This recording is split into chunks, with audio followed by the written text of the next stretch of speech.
Lance Mechanics here today, and if you're new to the channel, I talk about automotive related issues and my perspective. So today we're going to talk about 5 reasons why the automotive apprentice, of all people, is facing an uphill battle. They have a disadvantage, and let's get into it. So people who are new, there's a shortage of mechanics. It's unbelievable.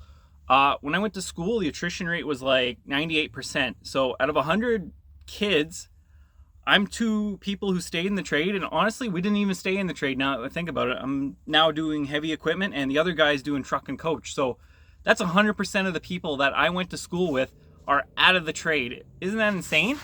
And a lot of factors play into that. Let's start with the first one. Your employer is going to lie to you as an apprentice. They're going to promise you the world, and they are just going to straight up lie to you and lead you on as long as possible, because that's what they do. I'll give you an example here. They're going to start you out on tires and oil changes. In my opinion, you shouldn't be doing those for more than 3 months. And what happens, general viewer doesn't understand, is they're going to keep these apprentices doing oil changes and tires for years. And this goes to the dealership, maybe not the private garage. I'll give you an example of my story. I worked out at a Hyundai, and I was there for a few months, and basically I did tires and oil changes religiously 24/7. I worked on the weekends. I did that because I knew I could get into the shop, and eventually I went into the shop, and I didn't last too long because it was just a chaotic place.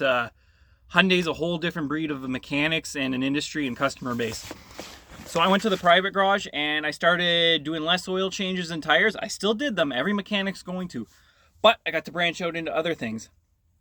For an apprentice who starts out in the dealership, they are pounded 24/7 with oil changes and tires, and it's not fair to them. I know someone has to do it, but the dealer or the dealership will always promise them, hey, we'll test you on the alignment, or we'll test you on the lube rack, and if you can survive there, you can come into the dealership. That's a bull-faced lie. I've heard of apprentices being on the tire rack for years. In my opinion, it will always be a 3-month job at most. And if they don't promote you to an apprentice, like, you should be an apprentice while you're on that rack. And if they don't promote them to an apprentice or apprenticeship or give them one by that time, get the heck out of that dealership. It's unfair what they do to them. Really unfair. And I say go to a private garage. You're still going to do oil changes, you're still going to do tires, but you got a better chance of becoming a mechanic than the crap they do to you at a dealership. And it's going to burn you out doing that amount of tires and oil changes. You're going to be scarred from the oil. You're going to be tired every day.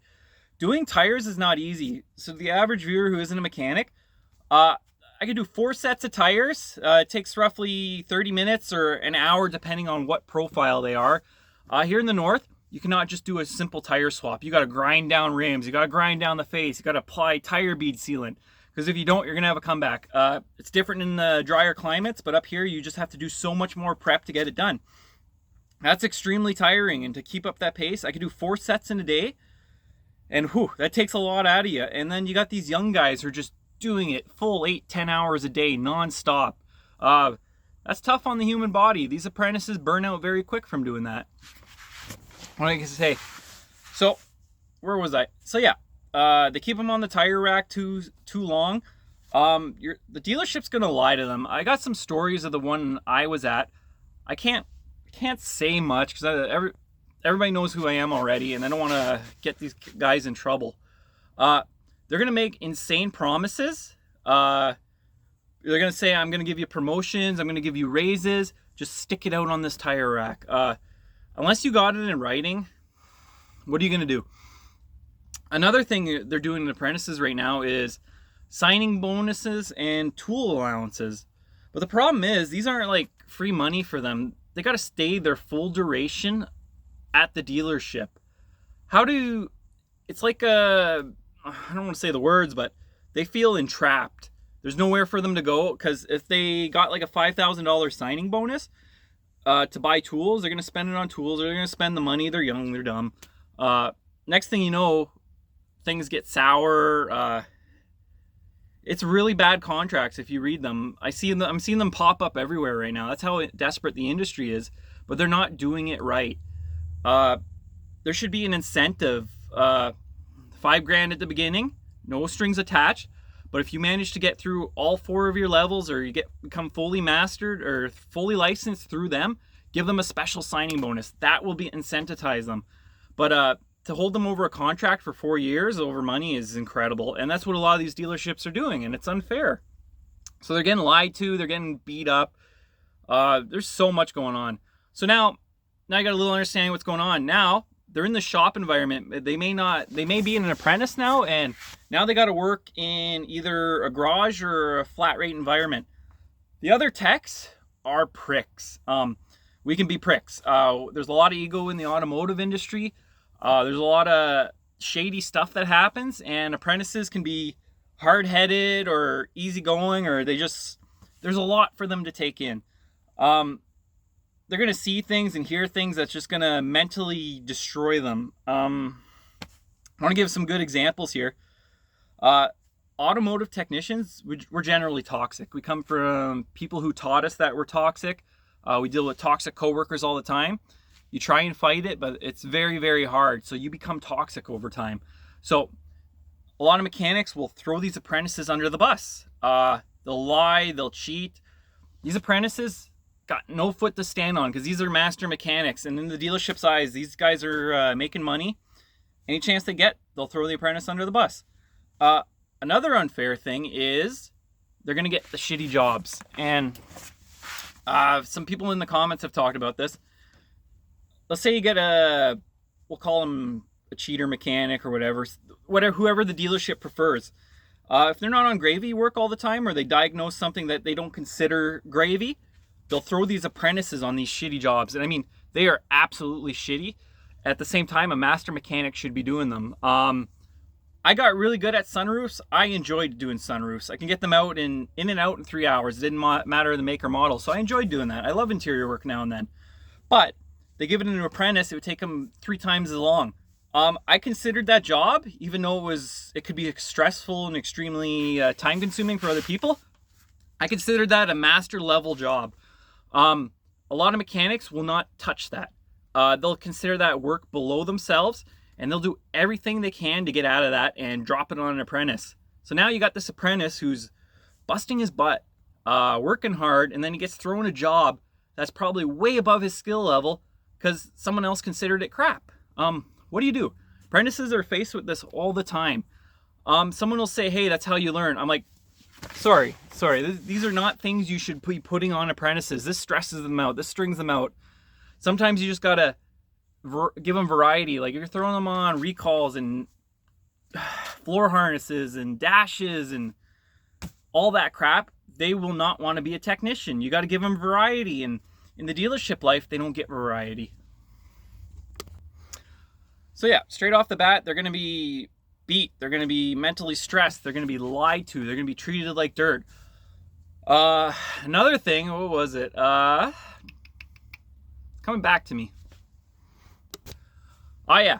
So even though they're hourly, some dealerships put apprentices as flat rate. I believe apprentice should never be flat rate. You're going to see this a lot. It's going to stress them out. A lot of dealerships will be monitoring the apprentice's hours as if he's flat rate. So I am extremely quick. You couldn't pull my numbers that I did in the past without being quick. There is no way a mechanic, at least at a Honda, can get full 8 hours a day just doing oil changes with the paperwork, the videos, all the stuff you have to fill out, the delays. There's no way. You'd have to be banging out like 3.3 oil changes an hour for friggin' 8 hours straight to make those numbers. And when they pay 18 minutes an oil change, it doesn't work out. So apprentices get stressed just because these dealers are still focusing on their hours, even though they're an apprentice. They'll say, oh, well, you know, if you were flat rate, you would only made 36 hours this week. They're paying him minimum wage, if not less. Or no, it's going to be minimum wage depending where you are. Here, Florida's horrible. But they're paying them so little to do so much, and then they're hounding them for their hours, even though they're not flat rate. It is such a stupid thing in the industry, and I hate it. And I remember it happened to me at the Hyundai. They come in, oh, you know, you're averaging 4 hours a day. I'm like, that's all I was given. It was oil changes, it was tires, it was a sway bar link, it was one little recall on a friggin' brake switch. Like, what do you want? They're like, well, you got to get those hours up. I'm like, how? Just thinking to myself, how? And this puts a lot of unnecessary stress, mental stress on an apprentice. It's not fair. Things are just way too complicated these days for an apprentice to be successful. And you're gonna say people in the comments saying, "Oh, I did it. Oh, you know, these generations soft." I'm like, no. I can tell you right now, when I started 10 years ago, things weren't as complicated as they are now. There's so much going on in life, and you just gotta help them out. And until the industry changes, we're just gonna keep burning through these young people. They're gonna badmouth the industry. I'm badmouthing the industry because I absolutely loathe automotive employers. You're watching, you know me. It's not fair what they do to apprentices, and I always used to champion for apprentices. I remember sitting on the board of the college here one day, and I'm like, "You guys got to raise the apprentice rates up to $24 an hour," and they're all shaking their head. Yeah. Then all of a sudden the excuses come out. Well, you know, we can't do it. I know electricians do it, and they don't have garages in this. All excuses, and they all agreed. Yeah, we got to bring the wages up. I'm like, why agree with something if you're gonna put out excuses? I absolutely hate it.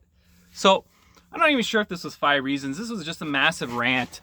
You know, there's gonna be common ones saying wages suck, the tools are too expensive. That has been burnt. That has been talked to death. No one talks about the other stuff that happens in the industry. My advice is, your apprentice, if you made it this far, get to a private garage if you're dealing with any of the stress I just mentioned. Yeah, you can make it in a dealership. You can do all that stuff. You can become a good technician, but you're going to burn out way quicker than you should. My personal opinion is you can have a good life in a private garage. You can learn, you can take your time, become more friendly with the owners, or even eventually become your own owner. There are so many options out there, and I hope the best to you. So this is Lance Mechanics. If you made it through this rant, have a good one.